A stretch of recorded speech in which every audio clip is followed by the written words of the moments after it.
Hi, I'm Guy Butters and you're listening to Cross the Line Fable.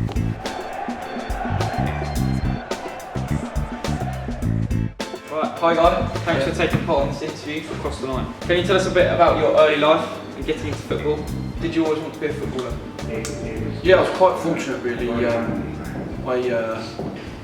grew up in London. My parents were both in football. I was very lucky that when my dad played football on a Saturday, I used to go along and watch him, and a lot with my brother and a lot of other of the kids. The dads were playing in the same team, and obviously we watched the game, a certain amount of it, but when my dad was playing, but in the main, there was a spare football around, we'd have a kick around. So yeah, it's probably from I always remember playing football with my mates, either in the street, at the park, or with my brother. And yeah, one thing led to another. Obviously played it at school. We used to do a lot of stuff in PE, and then sort of represented my school team. And it started from there really. Once I got to the school team, I was very lucky that my teacher in my school team was the manager of the local district side. So basically what they used to do is they used to pick the best players from each individual school in that district, and we used to play for the team against other districts. So it's quite competitive. Obviously from London it's quite a big area, so there are quite a few school teams all going for the same sort of district team. And then yeah, just from there really, like I say, got to represent my county, which was Middlesex at the time, represented London schoolboys as well, and then got scouted from a fella from Tottenham Hotspur. Brilliant. Obviously you said Tottenham Hotspur, that's where you started your career. How would you sum up your time there, I suppose? My main part of my time there was learning my game. As an apprentice I had 2 years from the age of 16 to 18 of learning how to play football, where to be, what positional sense, etc. How to behave not only on the pitch but off the pitch. So it's a massive learning curve for me, and I was very lucky that I played in the same sort of system and of people like David Alsgany, Sam Ways, people like that come through the system, and also at the time in the first team players like Paul Gascoigne, Chris Waddle, players like that, and Chris Houghton, who's currently manager at Brighton now. Yeah. So you cannot be around them people and not have anything like that rub off again. Yeah, magnificent for me. So you had a little bit of a loan spell, and then you went over to Portsmouth, where you transferred. The transfer has completely changed now, as we saw yesterday, like over 800 million being spent. What's it like signing for a new club? Do you feel the nerves, pressure? Yeah, I did really, because it was a big step for me. Moving from London down to Portsmouth was a big deal. At the time I had stuff going on off the pitch as well, so it was a bit of an upheaval for me. It took me a little bit of a while to settle in, but once I was settled there, it was a fantastic club. It was a similar club to Brighton really, massive fan base, sort of a sleeping giant, and they wanted to get back into that top division. We come very close one year, missed out by one goal on it. And then I think it was a year before, I think we got semi-finals of the FA Cup. So we had a really good team at the time. A couple of internationals playing at the time, Mark Chamberlain was one. So yeah, really, really good times. And what it done for me, I was a London boy, like I said, and when I moved down towards that area, I still live there now. So it's brilliant. So the atmosphere obviously was great at Portsmouth, and then you left after 154 appearances with the club. You joined Gillingham, where you stayed for 6 years. You played in that league, you played against players like Louis Sahar, Sean Gota, Wright Phillips. Was that challenging? Was that good for you? Were you feeling like you were sort of like keep progressing, or was that sort of your firm sort of club? Yeah.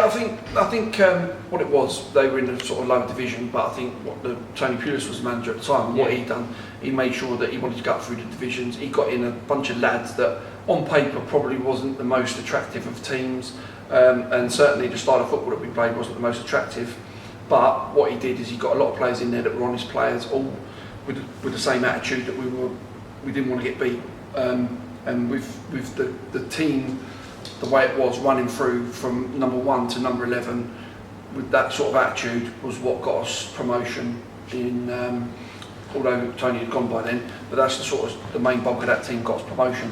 And we had quite a lot of cup runs as well, getting big teams that we beat, a lot of Premier League teams on the way. So it was a real good real good place to be at the time. Like I say, we had a real good team bonding. Yeah, and obviously Peter still manages now at West Brom. So you went to Brighton.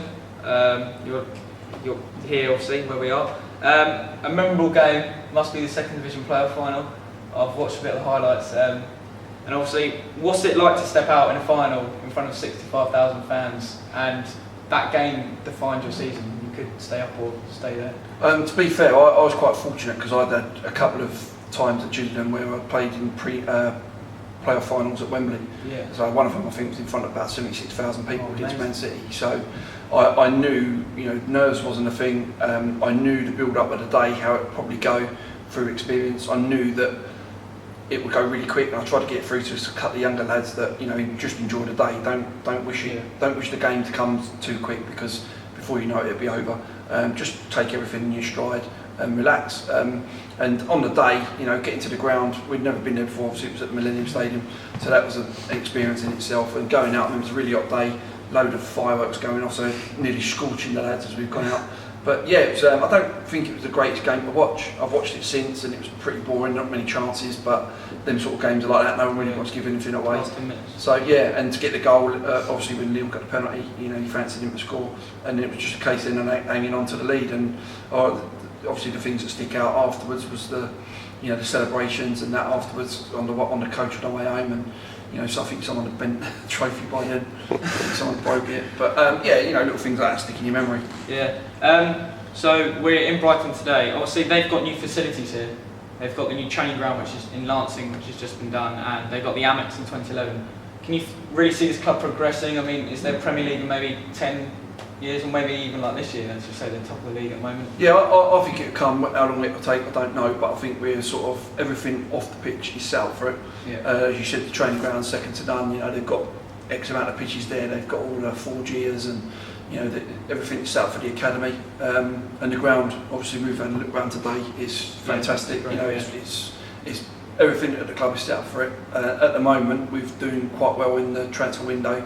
We've signed quite a few good players. I think we've got a manager there at the moment who knows his stuff. Like I said, I've worked with him before as a player, and I know the way that he carries himself on and off the pitch. I think we're in good hands there. So fingers crossed, hopefully we'll move up that league. Yeah, and finally, so what are you doing now? I work for Albion Community, which is the charity wing of the football club. Do a lot of fundraising. I work in different departments. I do a lot for disability sport, do a lot for the education side of things, and currently helping out run one of the BTEC teams for the education department, which is good. So we get to train at the training ground, and then obviously come back here and do a lot of our education stuff in the classrooms. Well, brilliant. Thanks, Guy, for being here today and being part of this interview for Cross the Line. Thank you. Brilliant, mate. Thank you. Cheers.